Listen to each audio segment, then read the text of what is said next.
Donc, en hépatologie pédiatrique, c'est la cholestase néonatale. Donc, je vais commencer par un cas clinique. C'est celui de l'UGI, qui avait un ictère constaté par les parents au 7e jour de vie, qui avait des selles d'UGI normales par les parents. Et puis, première consultation un peu tardive, à 35 jours de vie. Je mets ici en jour parce que c'est très important lorsqu'on parle d'atrésie tuberculaire. Et puis, il n'y avait pas de prise en charge particulière à 35 jours de vie, pas de bilan demandé, juste un contrôle préconisé par le médecin généraliste en ambulatoire. Il y avait une deuxième consultation chez le même médecin traitant, donc c'est chez le même médecin. Donc plus tard, mais il y avait des parents qui étaient rassurés, on leur a rassuré que ça va partir avec le temps. Troisième consultation, cette fois-ci, chez un autre médecin généraliste, donc il a évoqué les diagnostics d'ictère olignaire. Et puis, quatrième consultation chez un pédiatre de vie à l'âge de 2 mois.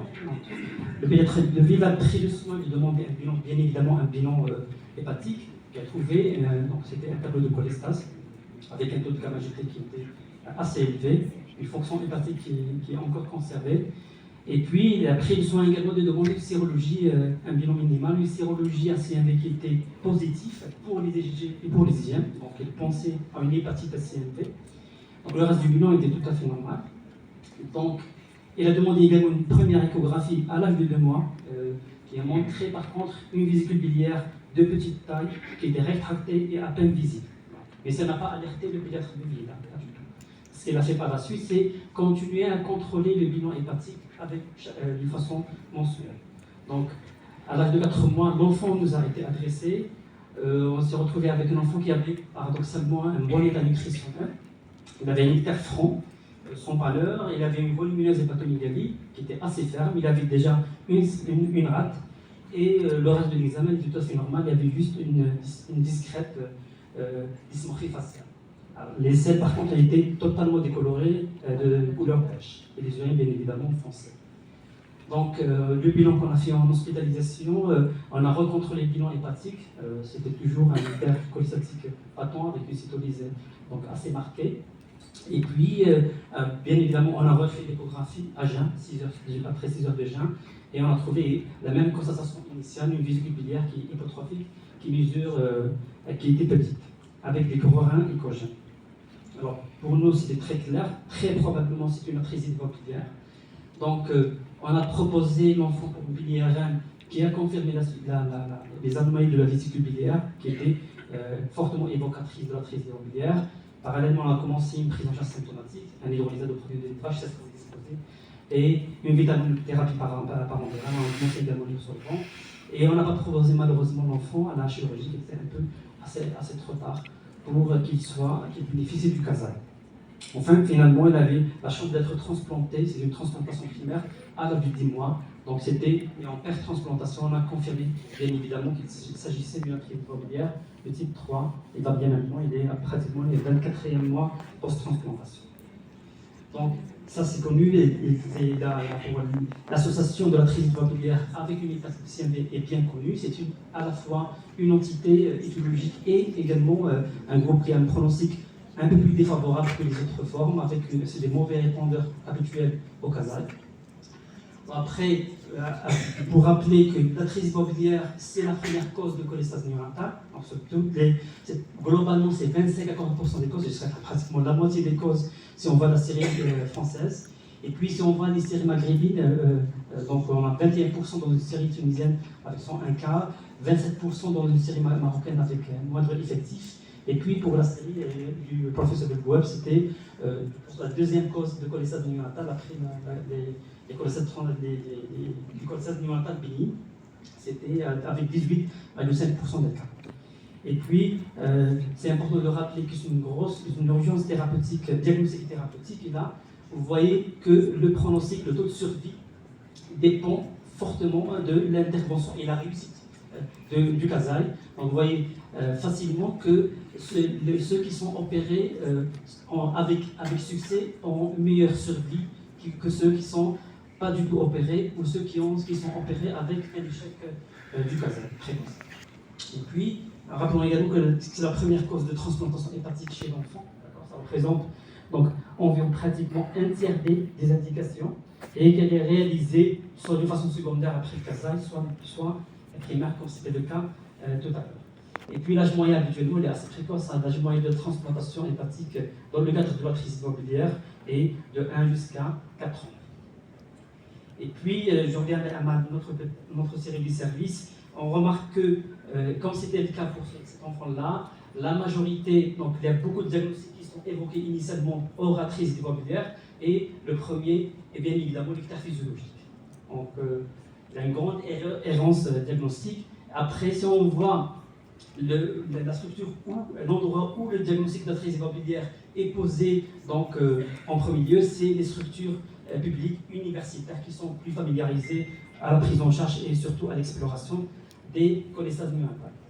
Et puis, si on voit notre série, l'âge moyen qui n'est pas très différent de ce qui est rapporté mondialement, donc c'est aux alentours de 65 jours au CASAI. Pour les cas non opérés, bien évidemment, l'âge moyen au diagnostic il est assez retardé. Ce qui est important ici, que le délai le plus important est celui qui se situe entre la première consultation et la suspicion diagnostique.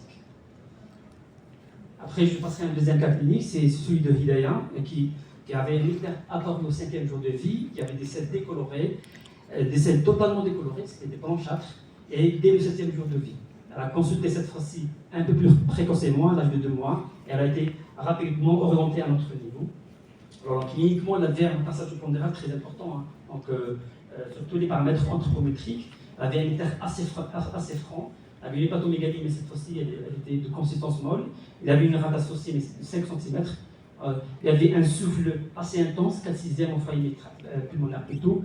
Et il avait une discrète dysmorphie, il avait un léger érythromichromatisme, mais des selles qui étaient beige, totalement décolorées, de coloration beige. Et puis, pour Hidaya, donc, le bilan hépatique, c'était également une cholestase avec un taux de bilirubine qui n'est pas très élevé. C'était une cholestase à gamma G élevée. Et il avait une fonction hépatique qui était bonne. C'est le bilan qui a été réalisé initialement. Donc on a fait le bilan qu'on fait à l'admission d'un enfant, d'un nourrisson qui a une cholestase. Et on s'est retrouvé, ce qui ressort du bilan biologique, un taux de cholestérol très très élevé. Donc on avait déjà initialement une orientation vers une pathologie assez bien connue.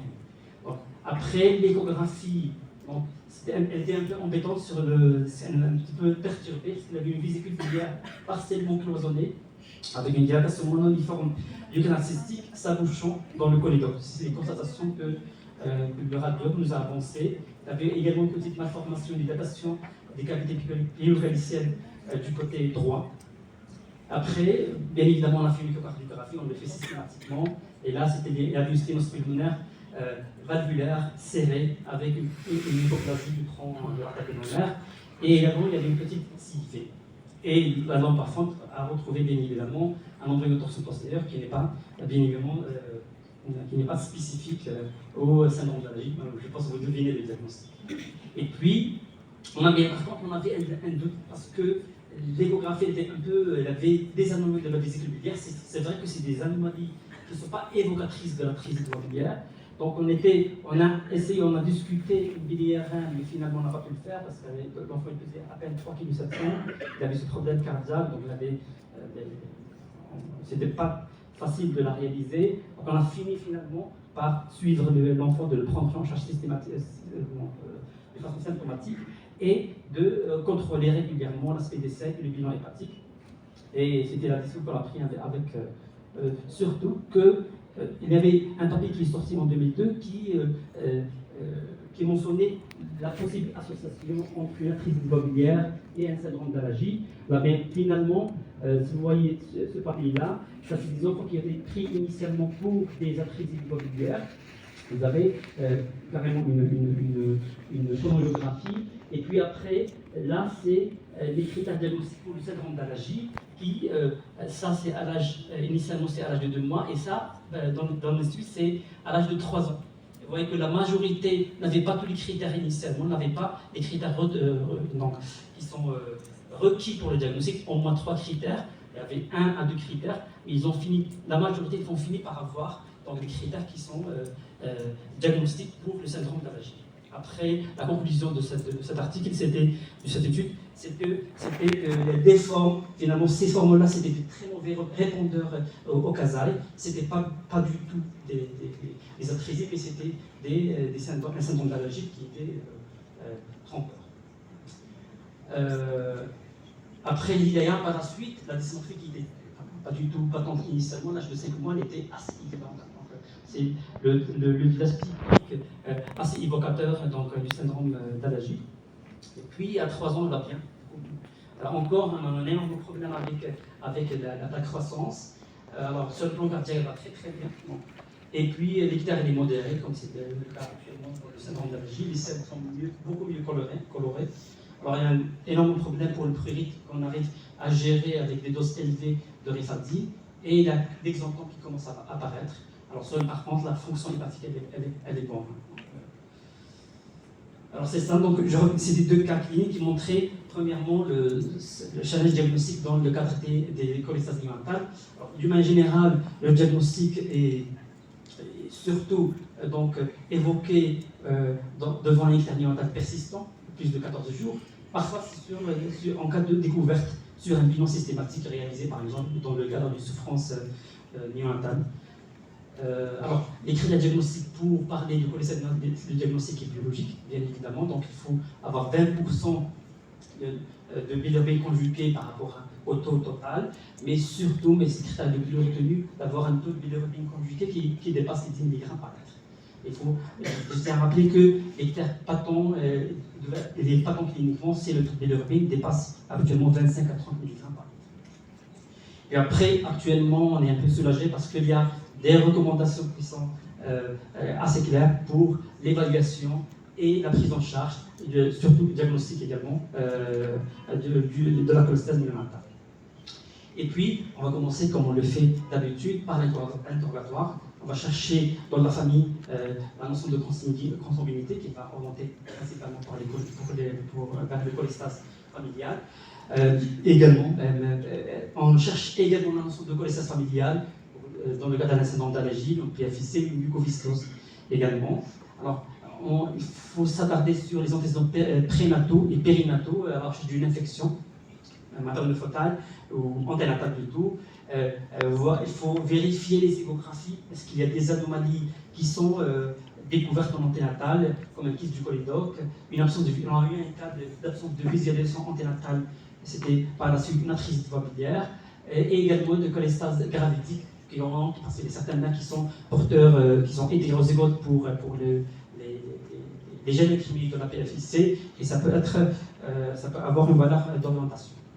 Le sport est clair, donc il faut reprendre l'histoire, bien évidemment, la période néonatale, périnatale, le terme de la grossesse, le poids de naissance, est-ce qu'il y a une infection néonatale précoce ou tardive, il faut vérifier ça, je ne sais pas si c'est en Algérie, mais pour ceux qui ont bénéficié d'un dépistage néonatal, il faut vérifier le résultat du dépistage, ici principalement pour la mycophyllose, pour l'hypothyroïdie, mais pour d'autres troubles du métabolisme intermédiaire. Et puis, il faut détailler avec les parents la coloration des selles, parce qu'il y avait eu des colorations, à quel moment elle a commencé, voir la fréquence également et la consistance. À titre d'exemple, il faut rechercher un retard d'émission de muconéon qui va augmenter la mucoviscidose, voir la coloration des urines, et bien évidemment, essayer de voir avec les parents s'il y avait des troubles, s'il y a des anomalies de la croissance ou des troubles sensoriels préalablement identifiés. Alors, bien évidemment, l'examen clinique, on apprécie l'état général qui peut être altéré dans le cadre d'une infection, qui peut être altéré par la dénutrition qui est parfois sévère. Parfois, il est faussement rassurant dans le cadre d'une arthrite biliaire à un stade précoce. Il faut chercher les dysmorphies, on l'a vu tout à l'heure, dans le cadre d'un syndrome d'allergie, mais également dans le cadre d'une arthrite biliaire syndromique. Alors, chercher des troubles sensoriels, la sensorielle ici, c'est l'examen à la langue profonde dans le cadre d'un syndrome d'allergie, une surdité dans le cadre d'infection, donc dans le cadre de certaines torches. Et puis, l'auscultation cardiaque elle est primordiale, donc, et encore une fois, dans le cadre d'un syndrome d'allergie ou d'une arthrite biliaire syndromique, l'examen abdominal est important. Il faut rechercher l'hépatomégalie, surtout apprécier sa consistance, est-ce qu'elle est molle, est-ce qu'elle est ferme et dure. rechercher une splenomégalie, une acide bien évidemment dans des formes assez compliquées, assez avancées. On peut trouver une acide, une CBC, et également des hernies ombilicales, parfois inguinales, qui peuvent être associées à une AVP. Et puis, un point important de l'examen clinique, c'est un examen très minutieux des selles. Il faut les regarder. Donc là, c'est des images d'enfants qui étaient opérés, qui avaient des atrésies globulaires. Et vous voyez, c'est vrai que c'est très difficile. Habituellement, on voit des enfants. Et là, vous avez la nuance, des nuances de couleurs en beige, blanchâtre, et vous avez parfois des yeux des bouches qui sont bien imprimées sur une pensée. Là c'était un des malades qui j'avais l'occasion de présenter donc là, avant qu'il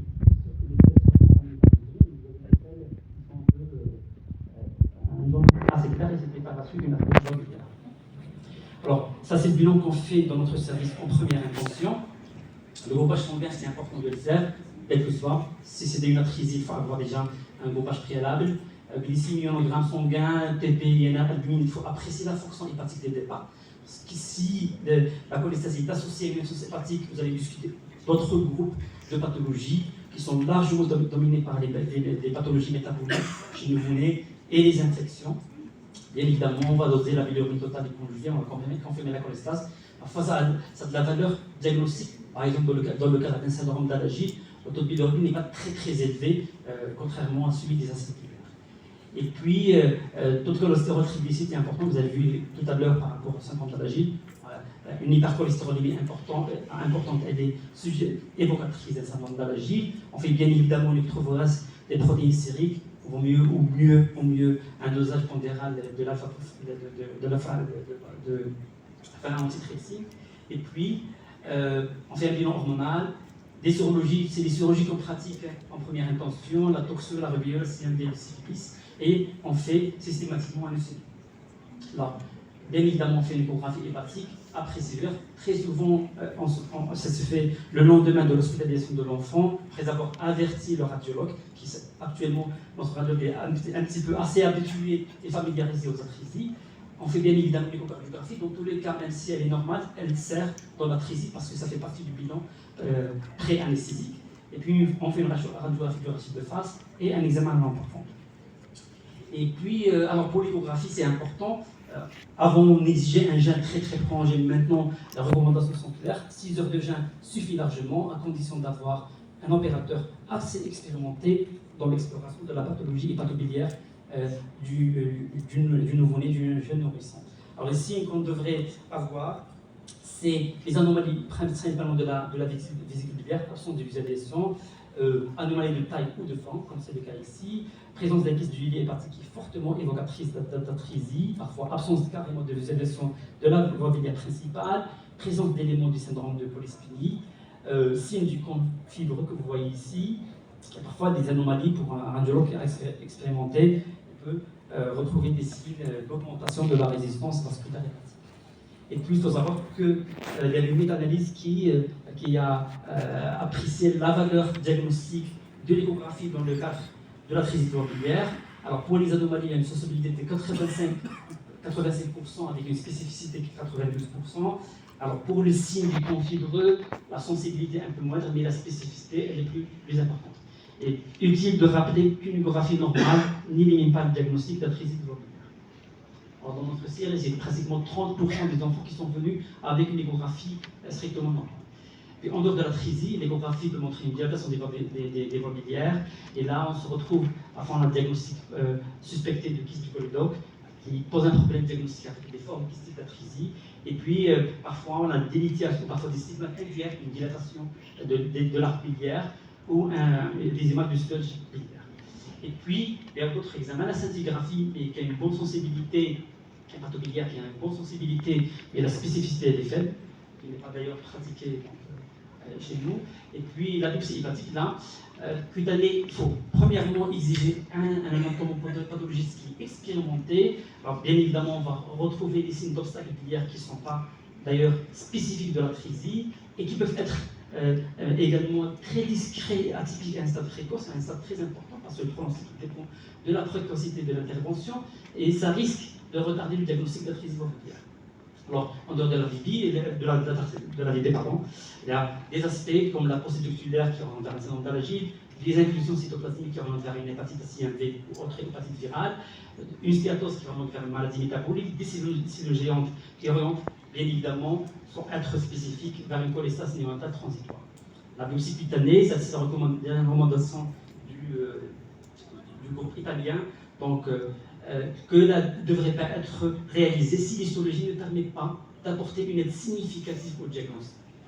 Alors, maintenant la BIRM, là vous avez l'arbre biliaire qui est tout à fait normal et vous avez les images d'une atrésie biliaire complète.